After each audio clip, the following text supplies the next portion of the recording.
दोस्तों आज हम 40 रुपये के एक ऐसे स्टॉक की चर्चा करने जा रहे हैं जिसमें LIC की 145 करोड़ की होल्डिंग है। जून 2022 के रिजल्ट में LIC की होल्डिंग थी यहाँ पे 0.6% की, जो कि अभी LIC ने बढ़ाकर इसको 2.6% का कर दिया है। हम इस वीडियो में स्टॉक की fundamental analysis, valuation, business model सभी का डिटेल में एनालिसिस करेंगे। इस कंपनी का जो बिजनेस है वो टूर्स और ट्रेवल्स से रिलेटेड है और इंडिया की ये सेकंड लार्जेस्ट कंपनी है अपने सेक्टर में। तो आइए चलते हैं दोस्तों, हम कंपनी के फंडामेंटल और वैल्यूएशन को चेक कर लेते हैं। तो देखेंगे कंपनी का मार्केट कैप 6,950 करोड़ का है। करंट प्राइस भी 40 रुपये चल रहा है कंपनी का। इसका हाई 73 रुपये का था और लो 37 रुपये का था। वहीं स्टॉक का पी देखेंगे 49 का है। बुक वैल्यू 2.23 का है। अब यहाँ अगर हम कंपनी के स्टॉक पी की बात करते हैं तो स्टॉक पी बहुत ही महंगा है। इंडस्ट्री पी आप देखेंगे अगर इसका तो 40 है और स्टॉक का पी 49 है। तो उस मामले में देखेंगे कि 10 ज़्यादा है स्टॉक पी। स्टॉक के पी के मामले में तो वैल्यूएशन इसका ज़्यादा है, यानी महंगा है। अगर हम वही बुक वैल्यू की बात करते हैं तो 2.23 का है। इसके मामले में भी वैल्यूएशन ज़्यादा है। कंपनी 0.16% का डिविडेंड देती है। ROCE देखते हैं 54% का है। वहीं पे अगर हम ROE की बात करते हैं तो ROE 46% का है, यानी 47% का है, जो कि अच्छा है। ROC और ROE दोनों ही कंपनी का बहुत ही बेहतर है। वहाँ पे देख रहे थे कि वैल्यूएशन महंगा था, लेकिन यहाँ पे ये दोनों चीज़ें बहुत ही बेहतरीन है, तो ये एडजस्ट हो सकती हैं। कंपनी का फेस वैल्यू 1 है। अब वहीं पे अगर कंपनी की हम डेप्ट की बात करें तो डेप्ट 65 करोड़ का है, यानी कंपनी के मार्केट कैप के लिहाज से डेप्ट ना के बराबर है। अगर हम सेल्स ग्रोथ को देखते हैं तो 5 सालों में 33% का है इनका। प्रॉफिट आफ्टर टैक्स 139 का है। अगर रिटर्न ऑन इक्विटी की बात करते हैं तो 46.9% का, जो कि बहुत ही अच्छा है return on equity. Return on asset देखेंगे तो 25.6% का है, जो कि अच्छी बात है। PEG रेशियो देखते हैं तो 0.48% का है, 0.48 का है, यानी यहाँ पे अंडर वैल्यू है। ग्रोइंग कंपनी होती है ये, जिसका शेयर भागता रहे। तो अगर हम चेक करते हैं कि पी क्या है, तो पी अगर महंगा है और PEG रेशियो भी ज़्यादा है तो उसे हम बाई करने से अवॉइड करते हैं। लेकिन अगर स्टॉक का पी ज़्यादा है और PEG अगर 1 के अंदर है, पी है उसको एडजस्ट कर रहा है, यानी PEG के हिसाब से स्टॉक अभी अंडर वैल्यू है। एनुअल प्रॉफिट देखते हैं तो 147 करोड़ का है। NPM लास्ट ईयर का 34.2% का है, जो कि अच्छा है। प्रॉफिट ग्रोथ 11.3% का है, जो कि बहुत ही अच्छा है। इंडस्ट्री PBV 1.67 का है। प्रमोटर ने कोई भी प्लेज नहीं रखा है। नेट प्रॉफिट 139 करोड़ का है। करंट रेशियो 2.21 का है। कैश साइकिल की बात करते हैं तो 138 का है। जब हम कंपनी के फंडामेंटल और वैल्यूएशन देखते हैं तो यहाँ पे हमको चीज़ें सही लग रही हैं, बस पी और बुक वैल्यू को छोड़ दिया जाए। ग्रोइंग कंपनी है, ROC और ROE के हिसाब से। PEG रेशियो भी अच्छा है, रिटर्न ऑन एसेट भी अच्छा है, रिटर्न ऑन इक्विटी भी अच्छी है, प्रमोटर की होल्डिंग भी अच्छी है, सेल्स ग्रोथ भी अच्छा है, लास्ट ईयर का प्रॉफिट भी अच्छा रहा है। तो ये चीज़ें यहाँ पर अच्छी रही हैं। आइए हम कंपनी के प्रॉज और कॉन्स को देख लेते हैं, यानी पॉजिटिव और निगेटिव। कंपनी से अच्छे रिजल्ट की उम्मीद है।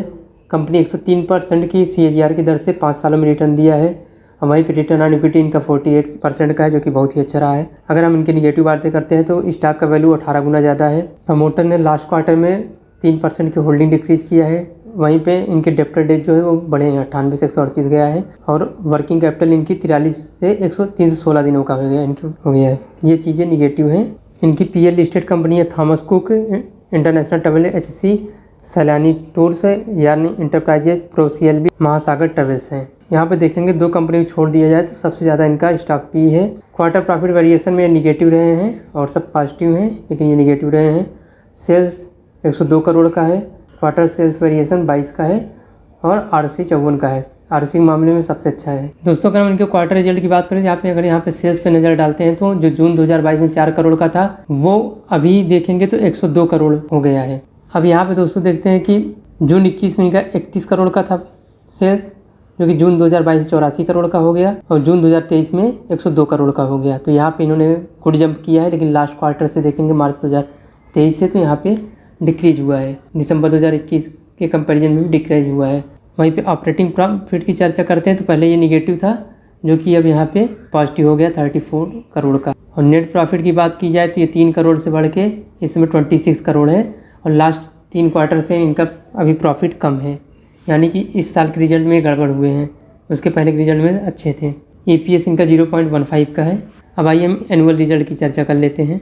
अगर हम एनुअल रिजल्ट की बात करते हैं तो यहाँ पे सेल्स इनका मार्च 2012 में 358 करोड़ का था, 17 में 103 करोड़ आ गया था, 15 में इनका 1049 करोड़ का था। अगर लेकिन अभी हम रिसेंट में देखते हैं 141 करोड़, 138 करोड़, 233 करोड़, 430 करोड़, 448 करोड़। मार्च 2020 के बाद से ये इम्प्रूव किए हैं अपने सेल्स में।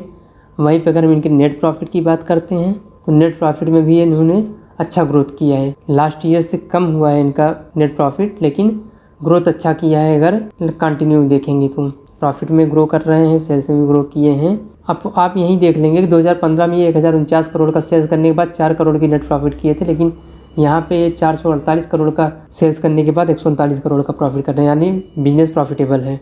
10 सालों में इनका सेल्स ग्रोथ निगेटिव रहा है, 5 सालों में 34% का, 3 साल में 45% का, वहीं 7 साल में 57% का रहा है। अगर कंपाउंड प्रॉफिट ग्रोथ देखेंगे तो 10 साल में 52% का है, 5 साल में 103% का, 64% का, 11% का। CAGR जो है 1 ईयर में निगेटिव है। रिटर्न ऑन इक्विटी की बात करेंगे तो 45%, 47%, 49%। आइए देख लेते हैं इनके पास कैश फ्लो है कि नहीं। तो कैश फ्लो में देखेंगे तो मार्च 21 में 61 करोड़ का पॉजिटिव कैश फ्लो था, -47 करोड़ का हुआ, -35 करोड़ का, मतलब कि कैश फ्लो में ये भी निगेटिव है।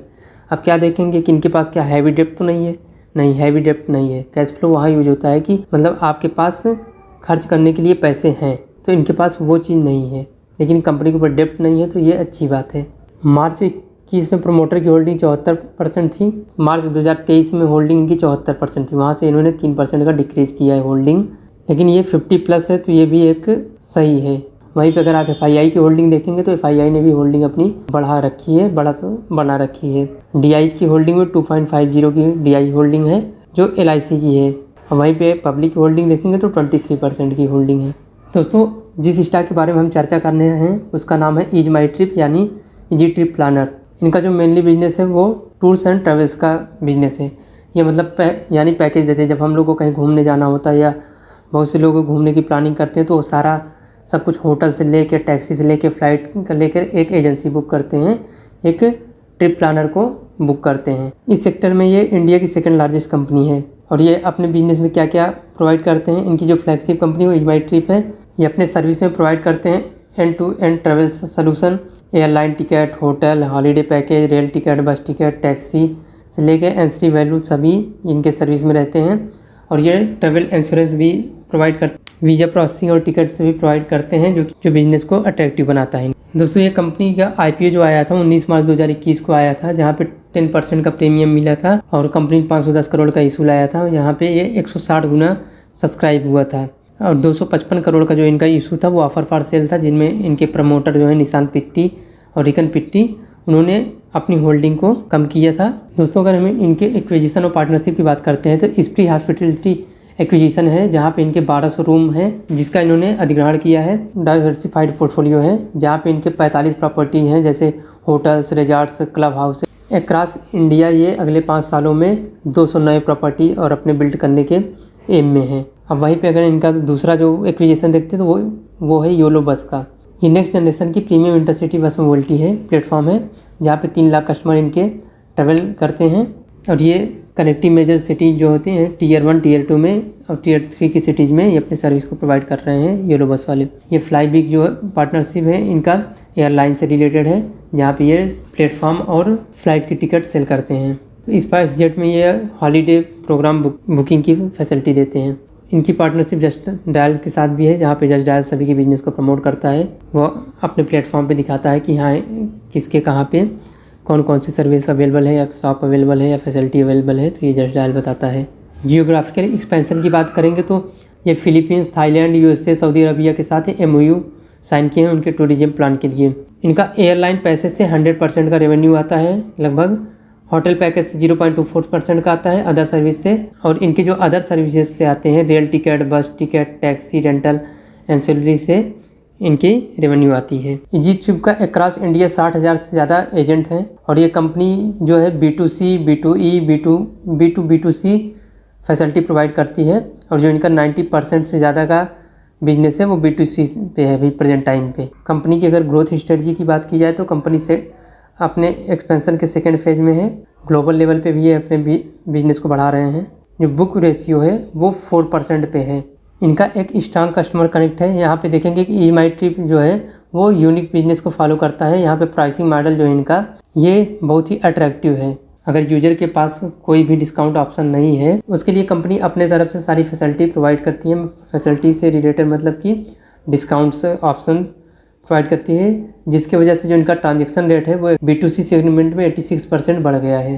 अगर वहीं पे इनके बोनस स्प्लिट को देखते हैं तो कंपनी 28 फरवरी को बोनस अनाउंसमेंट की थी 1:1 में, और वहीं पे उसके बाद नवंबर 21 में इन्होंने 3:1 में स्प्लिट वो किया, और उसके बाद फिर ये RE शेयर भी लाए थे ₹2 पे। दोस्तों कंपनी पे कुछ केस भी चल रहे हैं, लिटिगेशन यानी कि कोर्ट में इनके केसेस चल रहे हैं फाइन से रिलेटेड या और भी चीज़ों से लेके। तो यहाँ पे ये 66 करोड़ का इससे रिलेटेड एलिगेशन चल रहा है। तो यहाँ पे देखेंगे कि Airworth travel and tours travel private limited जो है, इन्होंने 57 करोड़ का इनके ग्रुप के खिलाफ क्लेम किया है। फिर पेटीएम ने इनके ऊपर 5 करोड़ का फाइल किया है केस, जो 2017 में किया था। उसके बाद मेक माई ट्रिप ने भी इनके ऊपर केस किया है, जो 4 करोड़ का है उनके लोगो से रिलेटेड, वेबसाइट से रिलेटेड की।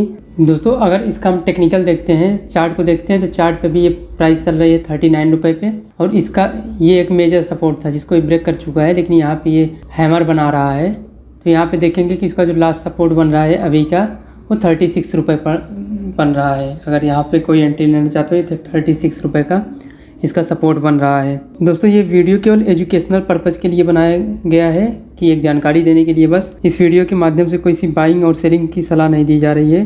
किसी भी बाइंग या सेलिंग से पहले अपने फाइनेंशियल एडवाइजर की सलाह ज़रूर लें और अपनी खुद की रिसर्च के बाद ही कोई भी इन्वेस्ट करें। अब बात रही LIC की, तो LIC छोटे छोटे बहुत सी स्टॉक में पैसा डालती रहती है। अब कुछ कमाल करते हैं, कुछ नहीं करते हैं, क्योंकि उनका जो फंड है बहुत बड़ा होता है। तो उसमें से अगर वो एक थोड़ा सा डाल दिए तो 145 करोड़ रुपए उनके लिए चिल्लर के बराबर है, तो उससे उनको फ़र्क नहीं पड़ता है। और इनका जो नज़रिया भी होता है वो बहुत लंबा होता है, 5, 10, 15 सालों का नज़रिया होता है किसी भी कंपनी पे, कि उस हिसाब से इन्वेस्ट करते हैं।